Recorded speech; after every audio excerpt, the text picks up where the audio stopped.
थोड़ा कबीरदास जी गंगा के किनारे गए।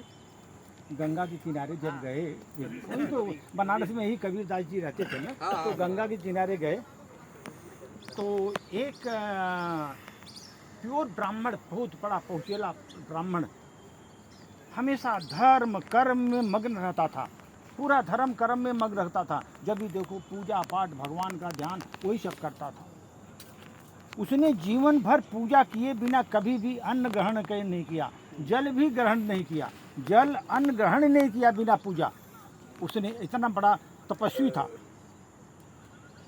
जब वृद्धावस्था आई तो बीमार पड़ गया बेचारा, क्योंकि वृद्धावस्था किसी का पकड़ता नहीं ना, वो तो बीमार पड़ गया बेचारा वृद्धावस्था में।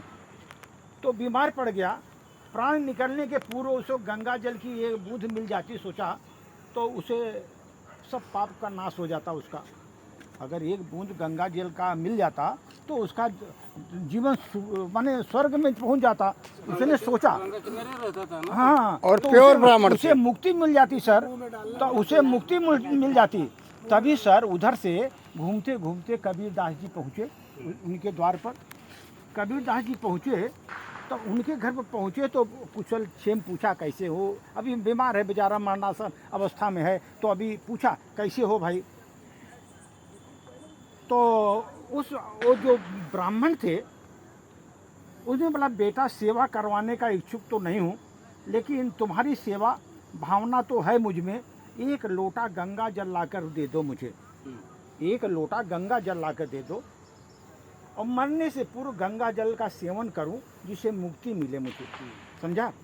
और कबीर गंगा के किनारे गए और उन्होंने अपने लोटे में पानी भर करके लाया, लोटा रखते थे ना, लोटा पानी भर के लाया और उस महाराज को दिया उन्होंने।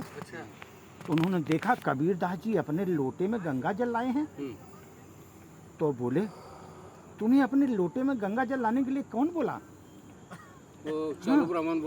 तुमको कौन लाने के लिए बोला? तुम तो जुलाहा हो ना, तुम तो जुलाहा थे, जो ना जो बीनने वाले जुलाहा थे, तुम तो जुलाहा हो ना।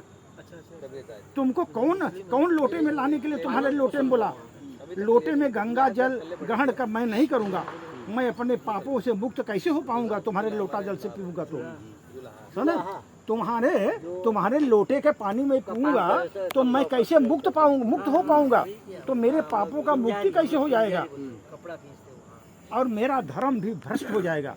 तुम्हारे अगर लोटा से पानी पिया, धर्म भ्रष्ट हो जाएगा सर। तो कबीरदास जी बोले, ये ब्राह्मण देवता, अब गंगा जल में इतनी शक्ति नहीं है कि उसके जुलाहे के लोटे को भी पवित्र न कर सके, जुलाहे के लोटे को भी पवित्र न कर सके, ऐसा गंगा जल में वो ताकत नहीं रह गई। तब आपको इस जल को कैसे मुक्ति मिलेगी? जब एक लोटा को भी नहीं मुक्ति दे सकती है तो आपको कैसे मुक्ति देगी?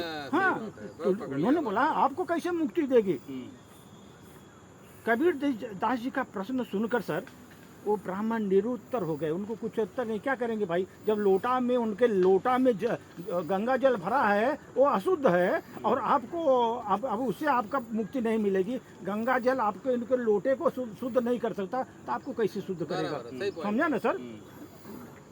तो सर क्षमा भावना अब उनकी ओर देखने लगा, वो ब्राह्मण बेचारा क्षमा भावना से उनकी ओर देखने लगा।